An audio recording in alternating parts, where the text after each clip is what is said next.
सकते हैं जोशीमठ के हालात आपको लगातार हम तस्वीरें बता भी रहे हैं, दिखा रहे हैं और हमारे सहयोगी भी तमाम वहां पर जुड़े हुए हैं। लेकिन सबसे बड़ी बात यह है कि देखिए, जब आशियाना उजड़ता है तो उसको शब्दों में बयान नहीं किया जा सकता। वो दर्द सबसे ज्यादा है अर्पिता। बिल्कुल। और आशुतोष मिश्रा हमारे साथ, हमारे सहयोगी इस वक्त जुड़ चुके हैं, जोशीमठ में ही मौजूद हैं। ग्राउंड से हम तक अपडेट पल पल के पहुंचा रहे हैं।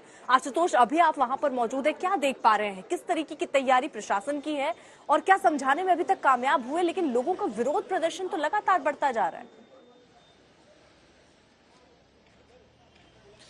देखिए, तैयारियां तो सारी हैं। जैसे ही गो हेड होता है, जैसे बातचीत सफल होती है, ये सारे मैदान में उतर जाएंगे। 2 इमारत है, चूंकि मैनुअली तोड़ना है तो उसमें समय लग सकता है। लेबर जाएंगे, ड्रिलर, ऐसी कोई मशीनरी का इस्तेमाल नहीं होगा जिससे कंपन हो, क्योंकि जिन मजदूरों को वहां जाना उनकी जान को भी खतरा हो सकता है। तो एक कन्वेंशनल तरीका ही होगा। लेकिन अभी भी सब कुछ पेंच इस बात पर फंसा है कि जो लोग धरने प्रदर्शन पर बैठे हैं उनको मना लिया जाए। और मान मनोबल किस बात की? वो कह रहे हैं कि आप हमसे सब कुछ छीन रहे हैं, इसके बदले में उचित मुआवजा दे दीजिए, विस्थापन के लिए कोई जगह दे दीजिए। सरकार और प्रशासन की ओर से अभी तक जो बात आई है उसमें कह रहे हैं कि 1,30,000 रुपए हम मुआवजा दे देंगे। अब मान लीजिए, क्या उत्तराखंड का कोई बड़े बाबू 1,30,000 रुपए में उसको कहा जाइए, लो 1,30,000 रुपए, अपना घर छोड़ो, किसी जगह जाकर के सेटल हो जाओ, सब कुछ कर लो? क्या ये संभव है? बहुत सारे लोग, उनके पास खेत है, अपनी जमीनें हैं, अपने मवेशी हैं, सारा घर का सामान है। 1,30,000 रुपए में क्या वो दूसरी जगह जाकर के बस सकते हैं? और इसीलिए सवाल खड़ा हो रहा है। यहाँ के लोग ये सवाल पूछ रहे हैं कि हम यहाँ दशकों से रहने आए, कई पुश्तों से रहते हुआ है, आज हमें यहाँ से भले जाना पड़ रहा है,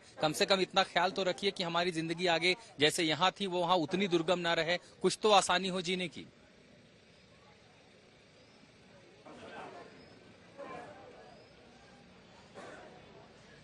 बिल्कुल आशुतोष, जिस तरीके से आप ये तस्वीरें दिखा रहे थे, आप जानकारी दे रहे थे, लोग सड़कों पर उतर कर प्रदर्शन कर रहे हैं सईद जी, और ये दिखा रहा है कि उनकी चिंताएं भी स्वाभाविक है। आप उनके घर को तोड़ रहे हैं, वो कहाँ जाएंगे? कोई आश्वासन लिखित में या गारंटी तो मिलनी चाहिए। बहुत बड़ी समस्या है और चुनौती सरकार के लिए। अर्पिता जी, सीधे हम आशुतोष मिश्रा, हमारे संवाददाता के पास लिए चलते हैं जोशीमठ में। आशुतोष लगातार हैं, ग्राउंड रिपोर्टिंग कर रहे हैं और लोगों के दर्द को बहुत अच्छी तरह समझ रहे हैं। आशु, आज की स्थिति इस समय की क्या है?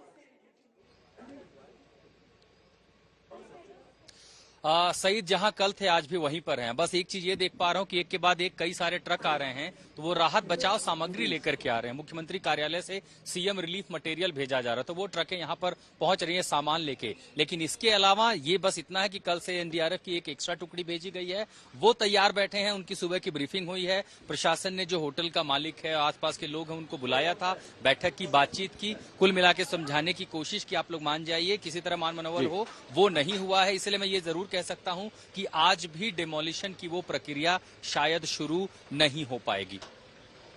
बहुत धन्यवाद आशुतोष मिश्रा, हमारे संवाददाता हमारे साथ बने रही है। लेकिन ये बहुत बड़ा संकट जोशीमठ के लोगों पर है और एक बहुत बड़ी चुनौती लोगों के पुनर्वास की, उन्हें बसाने की सरकार पर।